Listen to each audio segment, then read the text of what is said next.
este segundo bloque de MBD Noticias. Estamos recibiendo con mucho gusto a dos historiadores. Me voy a poner de pie para recibirlos.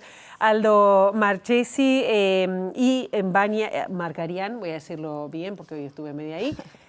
Un trabajo que hicieron en conjunto, El tiempo no para, bueno, hablar un poco o poner en cuestionamiento el escenario de la izquierda, de alguna manera, en estos momentos de crisis, ¿no? Cómo se está cambiando el relato, si se está cambiando o no. Bueno, bienvenidos, muchas gracias por estar acá. Gracias por la invitación.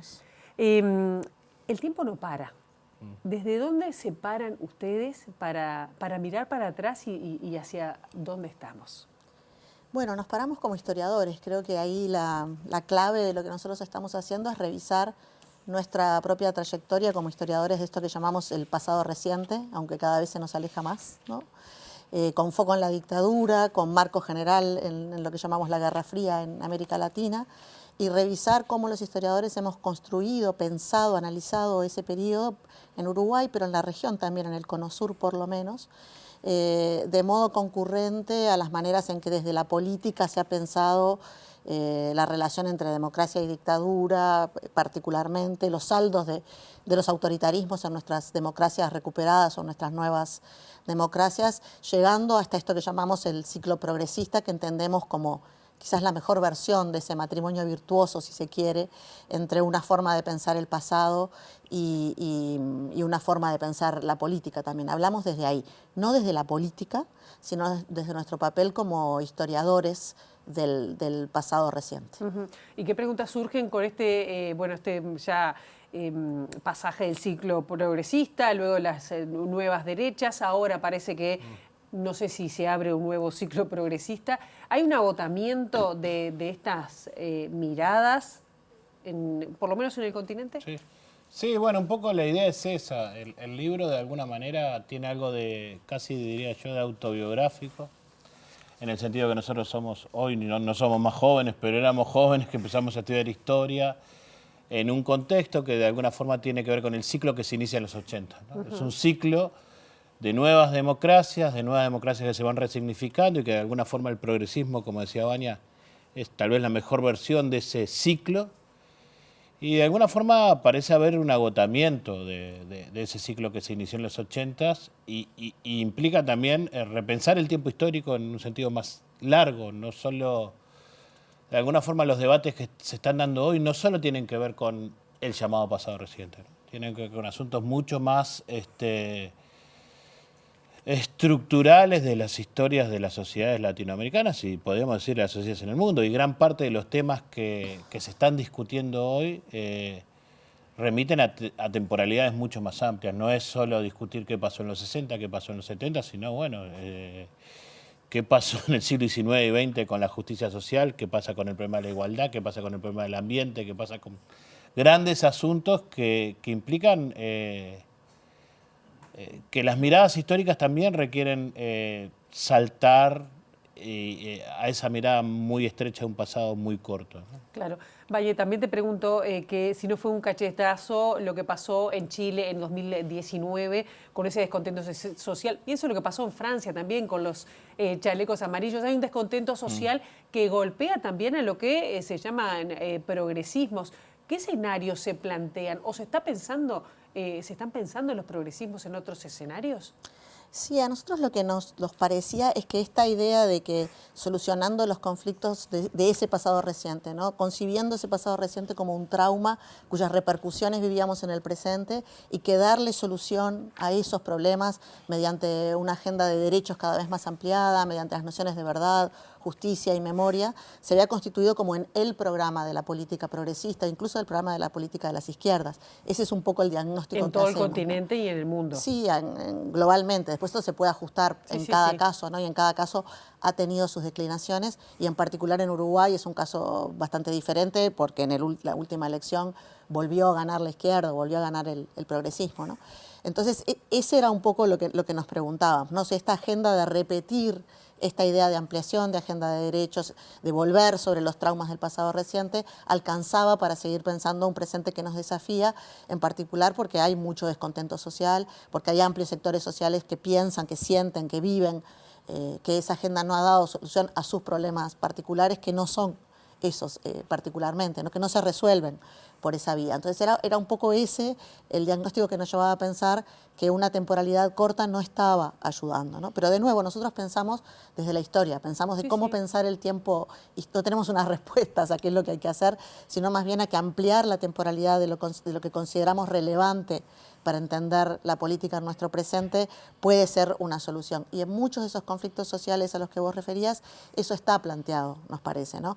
Incluso hay apelaciones al pasado colonial, a las injusticias de un pasado que tiene varios siglos, ¿no? A la constitución del capitalismo global como tal, ¿no? Cosas que no se limitan a pensar las violencias de los 60 o los terrorismos de estados de los nuevos autoritarismos, que hay que pensarlas, nos parece, en una dimensión más grande que la que nosotros mismos hemos utilizado para pensar los temas que estudiamos, ¿no? Que me parece que es importante decir eso, que el libro tiene mucho de pensarnos a nosotros en ese proceso, de poner en cuestión lo que nosotros mismos hemos escrito y dicho, no porque esté mal, sino porque cada presente vuelve a escribir su historia, ¿no? Y nos parece que este contexto de crisis al que vos referías está pidiendo pensar de nuevo.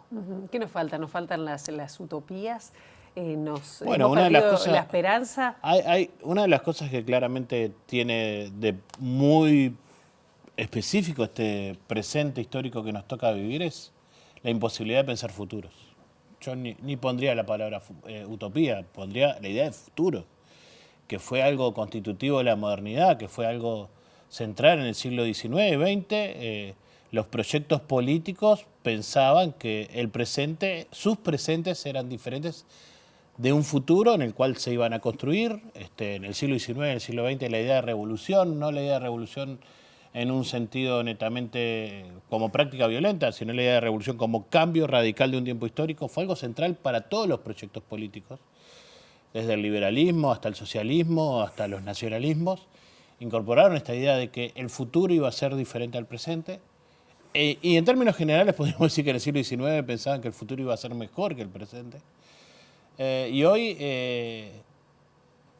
sectores importantes de lo que se llama el progresismo, las izquierdas, incluso los centros políticos son incapaces de pensar el futuro. No tienen una idea de futuro, no tienen una idea... ¿Y eso por qué? Bueno, nosotros no llegamos a responder el por qué. Claramente hay como una... Hay ciertos discursos de futuro que fundamentalmente tienen que ver con lo tecnológico y que de alguna forma han ocupado el espacio. Es este futuro tecnológico del Silicon Valley, de ciertas ideas que han abrumado la posibilidad de pensar el futuro. También tiene que ver con una brutal derrota de los proyectos de izquierda en el siglo XX, que hasta hoy la seguimos sintiendo. Sigue retumbando el fracaso del socialismo real, que de alguna forma... El fracaso del socialismo real y también de las socialdemocracias a fines del siglo XX, que de alguna forma eso ha conmocionado al mundo de las izquierdas y los progresismos y no han sido capaces de repensar esta idea de futuro, ¿no? Que esto es paradójico, hay veces que la extrema derecha tiene ideas de futuro, aunque uno pueda no compartirlas, aunque uno pueda saber que son una ilusión, pero esta idea de que el mercado va a regular todo y que en el futuro, cuando menos regulación el futuro va a ser mejor, es un proyecto de futuro, ¿no? Y sin embargo, el mundo de las izquierdas y los progresismos tienen mucho más dificultad para pensar el futuro. Se ven como administradores humanitarios del presente. De alguna Claro, a mí el libro me resultó muy provocador con algunas de las preguntas que se planteaban y con respecto justamente a eso, que la alternativa parece ser, ante la falta de proyección de las izquierdas, la alternativa parece ser la derecha, como que ganó el relato. ¿Esto lo ven así? ¿Lo están viendo así? Hay una predominancia, me parece, de ese relato, incluso la idea de que muchos en la derecha promueven de que la hegemonía es de izquierda, digamos, me parece que apunta a eso, ¿no? Y claramente desde nuestra... Que es una mentira, digamos. Desde nuestra perspectiva, los relatos hegemónicos no son, por lo menos los que nosotros definimos como relatos de izquierda o propuestas de izquierda para el cambio. Yo creo que la idea de que reparando las injusticias del pasado reciente se va a generar un presente perfecto que se extiende de modo uniforme hacia el futuro, que es que nos parece de modo caricaturizado la propuesta de los pactos democráticos de los 80 en alguna medida, y que no hay lugar para pedir más, ¿no? Que a la izquierda de eso no hay nada, que no es pragmático, que no es realista. Si aceptamos eso, solo puede crecer a la derecha, ¿no? Y creo que es eso un poco la encerrona en la que nos encontramos, ¿no? Que la repetición de presente ad eternum, bueno, no es seductora en gran medida, y no da motivos para embarcarse en un proyecto de cambio social real, ¿no? Te voy a preguntar qué es la izquierda, ¿no? Y qué es la derecha en este caso, si me lo podés como decir brevemente, porque estamos hablando como de, no sé si entelequias o definiciones que han ido cambiando también con el tiempo. Bueno, claro, que son historizables, ¿no? Exacto. Y que nosotros las definimos en función de la Guerra Fría, sobre todo. O sea, nuestro marco de definición viene de ahí, aunque lo podemos remontar a la Revolución Francesa, siempre se hace esta genealogía, ¿no? Pero bueno, creo que un énfasis en la justicia social, un énfasis en la igualdad, esos énfasis son los énfasis que históricamente las izquierdas han tenido y que siguen siendo, nos parece, tendrían que seguir siendo el arco, la columna vertebral de un proyecto progresista. Recién estaba pensando lo de Sin Sueños o el tema de los sueños, ¿no? Para adelante, para ofrecerle a la gente. Y en la reciente campaña electoral, que yo también me acordaba que una de las autocríticas que se hicieron dentro del Partido Nacional que perdió en el 2024 fue que tampoco proponían esperanza. ¿Esto es algo que está cortando y de alguna forma tiene que ver con un descontento enorme que hay con la política en general. Nosotros cuando hablamos de izquierdas estamos hablando de ciertas ideas, no nos estamos planteo como teórico general y bueno, ideas de izquierda pueden haber en la izquierda política, pueden haber partidos que en su tiempo se definieron como de centro, o sea, son ideas que circulan a nivel social. Pero bueno, una idea de izquierda tiene que ver de alguna forma con el valor de la democracia.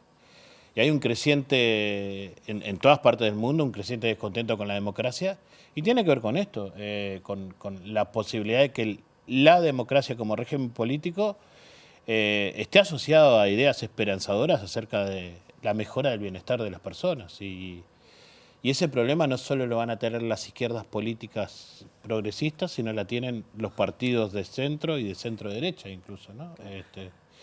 Que de alguna forma muchas veces han sido arrasados por las extremas derechas en varios otros lugares de América Latina. Y justamente de esto también les quiero preguntar, porque en estos momentos en Santiago de Chile están reunidos 5 presidentes. Se había planteado como una especie de retiro, pero es un encuentro como muy significativo para, bueno, no sé si decirlo, los gobiernos progresistas de la región, también Pedro Sánchez de España, estamos hablando de Chile, de Colombia, Brasil y Uruguay. Defendiendo la democracia. Esto se enmarca en esta cuestión de que hay que reafirmar la democracia, la lucha contra las desigualdades, pero con gobiernos que claramente también han sido atacados, pienso en el caso de España, ¿no? Que tienen claros, digamos, investigaciones judiciales por casos de corrupción. ¿Cómo se enmarca esto? ¿Es tratar de sacar la nariz para proponer otra cosa? Y bueno, hay algo de sensación de sitiamiento, de alguna forma, en términos generales, estos proyectos progresistas se sienten relativamente sitiados en este momento, pero creo yo que ahí como que la clave y la dificultad también es en no pensar únicamente en la defensa de la democracia en un sentido genérico o una estrategia meramente defensiva. Hay que mostrar que efectivamente la democracia puede vincularse a la vida de la gente, puede vincularse a cambios reales en la vida de la gente. Y es tal vez una de las dificultades mayores que, por ejemplo, en el caso de América del Sur están teniendo los progresismos, ¿no? Los progresismos habían logrado asociar esa experiencia de cierto bienestar modesto, pero bienestar al fin en las primeras décadas del siglo XXI, vinculado al tema del crecimiento económico, el boom de las... Digamos, hay una serie de elementos que llevaron a cierto éxito, entre comillas, del progresismo y que hoy no están teniendo esa capacidad. Y bueno, el tema es pensar cómo la idea de la defensa de la democracia no es solo un eslogan, sino de alguna forma se vincula a problemas estructurales de la historia de América Latina, ¿no? Hay algo más, ¿no?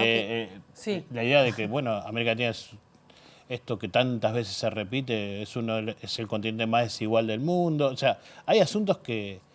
¿Y Uruguay cómo está que con eso? trascienden Y la con esto historia de los tenemos que cerrar. progresismos. Yo creo que hay algo más que quería decir, que es el papel de Estados Unidos, ¿no? En este momento, ni que hablar. la política delirante de Estados Unidos también hace que me parece que estos gobiernos, como el reacomodo de los BRICS, todo esto que se ha intentado de generar un polo que tenga otras ideas. Ahí me parece que el papel de Lula a nivel de la región, pero a nivel global, es un líder que ha intentado eso, ¿no? Posicionar a la región en contraposición a unas políticas del imperio o del poder predominante en el mundo y particularmente en América Latina, que ahora, además de todo, suenan delirantes, donde hay que ver cómo se vuelve a armar el panorama, ¿no? Cuánto se puede uno oponer, cuánto dialogar, cuánto...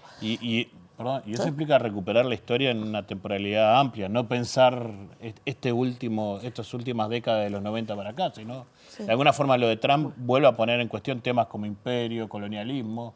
La idea de América Latina como una idea política potente. No podemos agotar todo el tema. No podemos. Mañana es la presentación del libro El tiempo no para, que va a hacerse en la Sociedad Urbana de Villa Dolores, ¿no? A las 18:30. Baña, Aldo, muchísimas gracias por estos minutos. Gracias. Muchas gracias a Los vos. esperamos. Por favor.